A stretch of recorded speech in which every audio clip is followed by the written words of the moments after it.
Hello दोस्तों, आपका हमारे चैनल ज्ञान इस लाइफ में स्वागत है। आज हम सौरमंडल का वीडियो पार्ट 2 लेकर आए हैं। इससे पहले हमने सौरमंडल का वीडियो पार्ट 1 किया था, जिसमें हमने सौरमंडल के बारे में बहुत ही इम्पोर्टेंट जानकारी के बारे में पढ़ा था और उसके बारे में समझा था। आज हम वीडियो का पार्ट 2 लेकर आए हैं। इस वीडियो में हम सौरमंडल के जो भी ग्रह हैं उनकी विशेषताओं के बारे में पढ़ेंगे। तो दोस्तों, इस वीडियो को पूरा देखिएगा। चलिए दोस्तों, वीडियो की शुरुआत करते हैं। और हाँ, वीडियो की शुरुआत करने से पहले यदि आपने हमारे चैनल को अभी तक सब्सक्राइब नहीं किया तो सब्सक्राइब कर लें। चलिए दोस्तों, वीडियो की शुरुआत करते हैं। सबसे पहले ग्रह है बुध ग्रह। बुध ग्रह के बारे में हमने पहले ये जाना था कि बुध ग्रह सूर्य के सबसे नज़दीकी ग्रह है। और सबसे छोटा ग्रह कौन सा है? बुध ग्रह। बुध ग्रह एक ऐसा ग्रह है जिसके पास अपना स्वयं का कोई भी उपग्रह नहीं है। यह सूर्य की परिक्रमा सबसे कम समय में पूरी करता है, अर्थात इसका परिक्रमण काल सबसे कम है। परिक्रमण काल 88 दिन है। अर्थात हम समझते हैं कि परिक्रमण काल क्या होता है। परिक्रमण काल क्या होता है कि किसी ग्रह को सूर्य का चक्कर लगाने में, एक चक्कर पूरा करने में जो समय लगता है उसे परिक्रमण काल कहते हैं। और बुध सूर्य का एक चक्कर लगाने में 88 दिन लेता है। तो आप समझ गए होंगे। और सबसे कम जो परिक्रमण काल है वो भी बुध ग्रह का ही है, ओनली फॉर 88 डेज। और बुध ग्रह की एक और विशेषता है कि यहाँ दिन और रात के तापांतर सभी ग्रहों की तुलना में सबसे अधिक हैं, अर्थात 600 डिग्री सेल्सियस। मतलब ये मान लो कि यदि रात को -100 डिग्री सेल्सियस पर पहुँच जाता है तो दिन को 500 डिग्री सेल्सियस पर पहुँच जाता है तापमान। कुल मिला के वहाँ पर दिन और रात के तापमान का जो अंतर होता है वो 600 डिग्री सेल्सियस होता है। ये बुध ग्रह की कुछ विशेषताएं थी। इससे क्वेश्चन बहुत ही आ सकते हैं, जरूरी है। अब हम देखते हैं शुक्र ग्रह की विशेषताएं।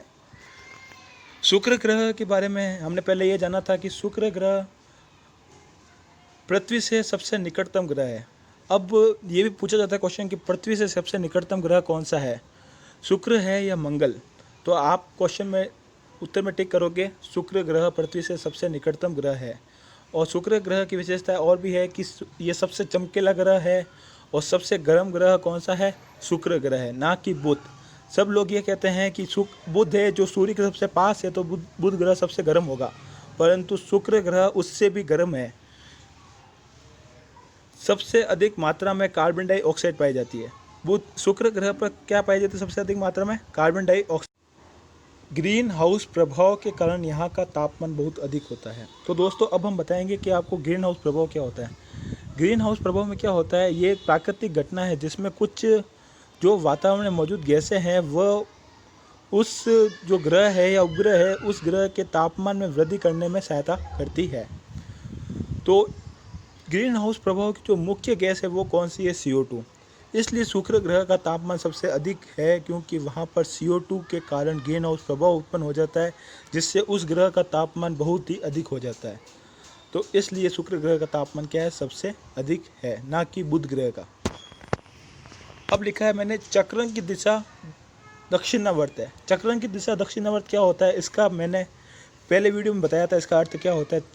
चक्रण की दिशा दक्षिणावर्त। दक्षिणावर्त को सबसे पहले बोलते हैं क्लॉकवाइज। दक्षिणावर्त का मतलब क्या होता है? पूर्व से पश्चिम। तो चक्रण की दिशा दक्षिणावर्त है, इसका मतलब जो ये शुक्र ग्रह है इसकी जो घूर्णन करने की दिशा है अक्ष पर वो है पूर्व से पश्चिम है। इसके बाद में इसे साजा का तारा या भोर का तारा भी कहा जाता है, क्योंकि यह शाम में पश्चिम दिशा में तथा सुबह पूर्व की दिशा में आकाश में दिखाई पड़ता है। तो इसकी एक और विशेषता क्या है कि इसको साजा का तारा या भोर का तारा भी कहा जाता है।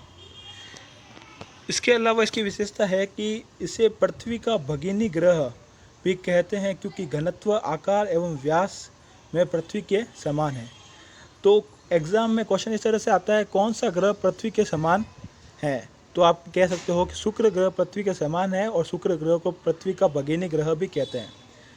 और शुक्र ग्रह भी एक ऐसा ग्रह है जिसके पास कोई भी उपग्रह नहीं है। तो आपके पास क्वेश्चन नहीं आएगा किस ग्रह के पास कोई भी उपग्रह नहीं है, तो आप उसमें से दो ऑप्शन हो सकते हैं, एक तो शुक्र और एक है बुध। अब हम पढ़ते हैं बृहस्पति ग्रह के बारे में। यह सबसे बड़ा ग्रह है। इसका मतलब क्या है? ये बड़ा किसके लिए यूज़ हुआ है? आकार में। आकार में सबसे बड़ा ग्रह है। इसका द्रव्यमान भी सबसे ज़्यादा है। सूर्य के द्रव्यमान का 1/1074 गुना है। मतलब हमने पहले ये पढ़ा था कि सूर्य का द्रव्यमान 10 की घात 30 में आता है, तो इसका द्रव्यमान कितना होगा? 10 की घात 27 में होगा। इसके उपग्रह गैनीमेड सभी उपग्रहों में सबसे बड़ा ग्रह है और इसका रंग क्या है? पीला। जो ये गैनीमेड उपग्रह है, सौरमंडल में जितने भी उपग्रह है ना, उनमें सबसे बड़ा जो उपग्रह है वो है गैनीमेड। तो क्वेश्चन ये आ सकता है कि सौरमंडल का सबसे बड़ा उपग्रह कौन सा है? तो उत्तर में आपको ये लिखना है गैनीमेड। इसका परिक्रमण काल कितना होता है? 12 वर्ष। 12 वर्ष। तो इसका परिक्रमण काल बहुत ज़्यादा अधिक है। सबसे कम किसका था? बुध ग्रह का, ओनली 88 डेज। और इसका कितना है? 12 वर्ष। दोस्तों, अब हम पढ़ते हैं मंगल ग्रह के बारे में। इसे लाल रंग का ग्रह भी कहा जाता है क्योंकि इसका रंग क्या है? लाल है। इसका रंग लाल आयरन ऑक्साइड या फेरिक ऑक्साइड के कारण होता है। आयरन ऑक्साइड और फेरिक ऑक्साइड दोनों एक ही है। इसका एग्जाम सूत्र पूछ लिया जाता है। इसका सूत्र क्या होता है? Fe2O3। Fe2O3 क्या है? आयरन ऑक्साइड या फेरिक ऑक्साइड का सूत्र है। जंग का भी सूत्र यही है। जो लोहे पर जंग लगता है उसका सूत्र भी क्या होता है? Fe2O3 होता है। लोहे पर जंग लगना क्या होता है? जब लोहा नमी से अभिक्रिया कर लेता है तो उस पर लाल या भूरे रंग की परत चढ़ जाती है, तो इस क्रिया को क्या कहते हैं हम? लोहे पर जंग लगना। इसी कारण शुक्र ग्रह का रंग भी लाल है, आयरन या फेरिक ऑक्साइड के कारण। यहाँ पृथ्वी के समान ऋतुओं में परिवर्तन होता है। इस ग्रह का परिक्रमण काल कितना है? 687 दिन। इसके दो उपग्रह है, फोबोस और डीमोस।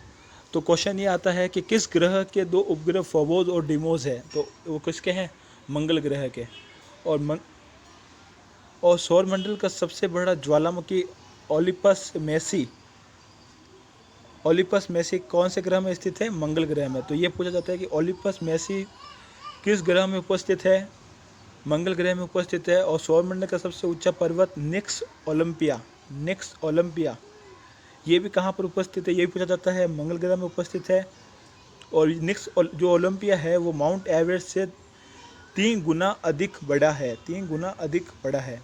तो मंगल ग्रह में दो चीज़ें बहुत इंपॉर्टेंट है। एक तो इसका ज्वालामुखी का नाम क्या है? Olympus Messi. और एक उसका पर्वत निक्स ओलंपिया। ये दोनों नाम आपको याद होने चाहिए। इसके बाद में पृथ्वी के अलावा मंगल ग्रह पर जीवन और पानी होने की संभावना अधिक है। क्वेश्चन ये आता है कि पृथ्वी के अलावा जीवन यापन किस ग्रह पर संभव है? तो उसका आंसर होगा आपके पास मंगल ग्रह पर। मंगल ग्रह पर जीवन यापन की कुछ सुविधाएं अवस्थित है। अब हम देखते हैं शनि ग्रह के बारे में।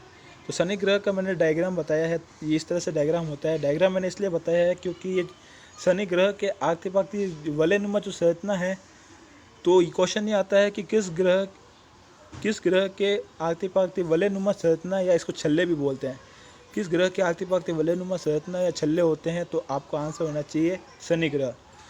और इसकी जो विशेषताएं हैं, ये आकार में दूसरा सबसे बड़ा ग्रह है। बृहस्पति के बाद आकार में सबसे दूसरा बड़ा कौन सा ग्रह है? वो है शनि। इसके तल के चारों ओर वलय या छल्ले है। यह आकाश में पीले तारे के समान दिखाई देता है। शनि का सबसे बड़ा उपग्रह कौन सा है? टाइटन, जो सौरमंडल का सबसे बड़ा उपग्रह है। सौरमंडल का दूसरा सबसे बड़ा उपग्रह है। इसका मतलब क्या हुआ? शनि ग्रह में जो उपग्रह है टाइटन, वो सौरमंडल का सबसे दूसरा बड़ा उपग्रह है। पहला कौन सा था सौरमंडल का सबसे बड़ा उपग्रह? गैनीमेड, जो बृहस्पति पर था। और दूसरा कौन सा है? टाइटन, जो कहाँ पर है? शनि ग्रह पर है। और जो टाइटन जो उपग्रह है उसका आकार बुध ग्रह के समान है। टाइटन एकमात्र ऐसा उपग्रह है जिसका पृथ्वी जैसा स्वयं का सघन वायुमंडल है। जो शनि ग्रह का घनत्व है सभी ग्रहों से बहुत कम है। शनि ग्रह का घनत्व जो है जल से भी कम है। इस कारण ये जल में क्या होता है? तैरने लगेगा। इसका घनत्व जल से भी कम होने के कारण ये जल में तैरने लगेगा। इसके उपग्रहों की संख्या सबसे ज़्यादा है। यह पूछा जाता है आज में सवाल में कि किस ग्रह के उपग्रहों की संख्या सबसे ज़्यादा है? तो सबसे ज़्यादा उपग्रहों की संख्या शनि ग्रह की है। वो कितनी है? 82। इसके बाद में देखते हैं अरुण ग्रह। और बृहस्पति ग्रह में जो उपग्रहों की संख्या है वो भी ध्यान रखना, वो है 79। अब हम पढ़ते हैं अरुण ग्रह की विशेषताओं के बारे में। यह आकार में तीसरा सबसे बड़ा ग्रह है। इसकी खोज 1781 ईस्वी में विलियम हर्शले द्वारा की गई थी।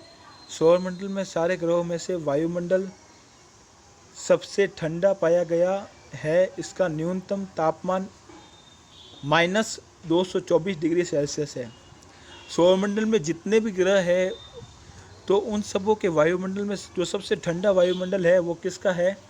अरुण ग्रह का है। अरुण ग्रह का जो तापमान होता है वो कितना होता है, न्यूनतम तापमान कितना है वहाँ का? -224 डिग्री सेल्सियस है, जो बहुत कम है। इसकी जो दिशा है दक्षिणावर्त है। दक्षिणावर्त 2 ग्रहों की दिशा होती है, एक तो शुक्र और एक है अरुण। तो दोनों आप ध्यान रखना कि दोनों की जो चक्र की जो दिशा होती है कौन सी है? दक्षिणावर्त है। बाकी सब वो अरुण ग्रह और शुक्र ग्रह के अलावा जो भी ग्रह है बाकी सभी ग्रहों की दिशा कौन सी है? वामावर्त है। और इन 2 ग्रहों की दिशा कौन सी है? दक्षिणावर्त है। यह अपनी धुरी पर सूर्य की ओर इतना झुका हुआ है कि इसे लेटा हुआ ग्रह भी कहते हैं। लेटा हुआ ग्रह किसे कहते हैं? अरुण ग्रह को कहते हैं। इसका सबसे बड़ा उपग्रह कौन सा है? टाइटेनिया। अरुण ग्रह के जितने भी उपग्रह हैं उसमें सबसे बड़ा उपग्रह कौन सा है? टाइटेनिया। इसमें उपग्रहों की संख्या कितनी है? 27। द्रव्यमान के आधार पर सबसे बड़ा ग्रह कौन सा है? अरुण। द्रव्यमान के आधार पर चौथा सबसे बड़ा ग्रह कौन सा है? अरुण। तो ध्यान रखना, क्वेश्चन ये भी आता है कि द्रव्यमान के आधार पर चौथा सबसे बड़ा ग्रह कौन सा है? अरुण है वो। अब हम पढ़ते हैं वरुण ग्रह। वरुण ग्रह में द्रव्यमान के आधार पर तीसरा सबसे बड़ा ग्रह कौन सा है? वरुण। सबसे दूर स्थित ग्रह कौन सा है? वरुण। दूर कहाँ से? सूर्य से जो सबसे अधिकतम दूरी पर है वो कौन सा ग्रह है? वरुण। इसकी खोज किसने की थी? 1846 में की थी। जर्मन खगोलीय है जोहान गाले ने की थी इसकी खोज। इसके चारों ओर अति शीतल मीथेन का बादल छाया हुआ है। ये भी क्वेश्चन आता है कि मीथेन का बादल किस ग्रह पर छाया हुआ है? तो वो कौन सा ग्रह है? वरुण ग्रह है। और इसके जो उपग्रहों की संख्या है वो कितनी है? 13। दोस्तों अब हम बात करेंगे पृथ्वी ग्रह की। सूर्य से तीसरा ग्रह है। तीसरे ग्रह का मतलब यहाँ पर यह है, ये दूरी से तीसरे स्थान पर है। पहला है बुध, दूसरा है शुक्र और तीसरा है पृथ्वी। दूरी से तीसरे स्थान पर है पृथ्वी ग्रह सूर्य से। ज्ञात ब्रह्मांड में एकमात्र ऐसा ग्रह है जहाँ जीवन उपस्थित है। ब्रह्मांड में सभी तारे का मतलब सूर्य भी एक तारा है। पूरा ब्रह्मांड में सभी सौरमंडल, सभी तारे, सब कुछ आते हैं। ब्रह्मांड बहुत बड़ा होता है और ब्रह्मांड का एकमात्र ग्रह है पृथ्वी, जहाँ पर जीवन संभव है। सबसे अधिक घनत्व का ग्रह कौन सा है? वो है पृथ्वी। सबसे कम घनत्व का ग्रह कौन सा है? वो है शनि। यह अपने अक्ष पर 23/1/2 डिग्री झुकी हुई है। इसका मतलब यह है 23/1/2 डिग्री, ये लिखा है मैंने यहाँ पर। इसका एकमात्र उपग्रह चंद्रमा है। चंद्रमा कौन सा उपग्रह है? प्राकृतिक उपग्रह है। यह अपने अक्ष पर पश्चिम से पूर्व की ओर घूमती है। एक घूर्णन का पूरा करने में 23 घंटे 56 मिनट और 4 सेकंड का समय लेती है। इसे पृथ्वी की दैनिक गति कहते हैं। इस दैनिक गति के कारण ही दिन रात होते हैं। अब पश्चिम से पूर्व की ओर घूमती है, इसका मतलब ये इसका जो चक्रण होता है वो वामावर्त होता है। वामावर्त को इंग्लिश में एंटी क्लॉकवाइज बोलते हैं। और ये अपना एक घूर्णन कब पूरा करती है? 23 घंटे 56 मिनट और 4 सेकंड में पूरा करती है। और ये जो घूर्णन करती है अपने अक्ष पर, इस गति को क्या कहते हैं? दैनिक गति कहते हैं। और दैनिक गति के कारण ही दिन रात होते हैं। क्वेश्चन ये आता है कि दिन रात किस गति के कारण होते हैं? वो होते हैं दैनिक गति के कारण। पृथ्वी को सूर्य की एक परिक्रमा पूरी करने में 365 दिन 6 घंटे लगते हैं। इसे कौन सी गति कहते हैं? वार्षिक गति कहते हैं। अपने अक्ष पर जो गति करती है उसे क्या कहते हैं? दैनिक गति करते हैं। और जब पृथ्वी सूर्य की ओर चक्कर लगाती है तो उसे क्या कहते हैं? वार्षिक गति कहते हैं। वार्षिक गति करने में पृथ्वी द्वारा सूर्य का पूरा चक्कर लगाने में कितना समय लगता है? 365 दिन 6 घंटे लगते हैं। पृथ्वी पर ऋतुओं परिवर्तन इसकी अक्ष पर झुके होने के कारण तथा वार्षिक गति के कारण होता है। तो वार्षिक गति के कारण तथा अक्ष पर झुके होने के कारण पृथ्वी की ऋतुओं में परिवर्तन होता है। पृथ्वी में दिन रात कौन सी गति के कारण होता है? दैनिक गति के कारण होता है। पृथ्वी में ऋतुओं में परिवर्तन कौन सी गति के कारण होता है? वार्षिक गति के कारण होता है। तो ये एग्जाम में पूछे गए सवाल है। जल की उपस्थिति के कारण नीला ग्रह भी कहा जाता है। पृथ्वी का रंग किस कलर का है? तो नीले कलर का है। इसे नीला ग्रह क्यों कहा जाता है? क्योंकि जल की उपस्थिति के कारण इसे नीला ग्रह कहा जाता है। आकार और बनावट की दृष्टि से पृथ्वी कौन से ग्रह के समान है? शुक्र ग्रह के समान है। जल की उपस्थिति के कारण इसे नीला ग्रह कहा जाता है। ये हो गया। इसका अक्ष इसकी कक्षा के सापेक्ष 66.5 का कोण बनाता है। सूर्य के बाद पृथ्वी का सबसे निकटतम तारा कौन सा है? प्रोक्सिमा सेंटोरी है। सूर्य भी एक तारा है, पर सूर्य के बाद जो पृथ्वी का सबसे निकटतम तारा है वो कौन सा है? Proxima Centauri. ये क्वेश्चन बहुत बार पूछा गया है एग्जाम में। और ये प्रोक्सिमा सेंटोरी कौन से समूह का तारा है? अल्फा सेंटोरी समूह का एक तारा है। यह पृथ्वी से कितना दूर है? 4.243 प्रकाश वर्ष दूर है। 4.243 प्रकाश वर्ष दूर है। प्रकाश वर्ष ये पूछा जाता है, प्रकाश वर्ष किसका मात्रक है? प्रकाश वर्ष दूरी का मात्रक है। साइरस या डॉट स्टार पृथ्वी से 9 प्रकाश वर्ष दूर है। सूर्य से दुगुने द्रव्यमान वाला तारा है। यह रात्रि में दिखाई पड़ने वाला सर्वाधिक चमकीला तारा है। सूर्य से भी दुगुने द्रव्यमान वाले 2 तारे हैं, उसका नाम क्या है? साइरस या डॉट स्टार उस तारे का नाम है जो सूर्य से भी दुगुना द्रव्यमान है जिनका, और रात्रि के समय ये सर्वाधिक चमकीले दिखाई पड़ते हैं। और ये कितने दूर है? 9 प्रकाश वर्ष दूर है पृथ्वी से। और पृथ्वी का द्रव्यमान कितना होता है? 10⁻24 में होता है 5.972 10⁻24। पृथ्वी का द्रव्यमान इतना है।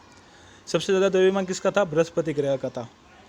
तो दोस्तों आज का वीडियो इतना ही। ये वीडियो आपको अच्छा लगा है तो इस वीडियो को लाइक करें, वीडियो को शेयर करें और चैनल को सब्सक्राइब करें। धन्यवाद।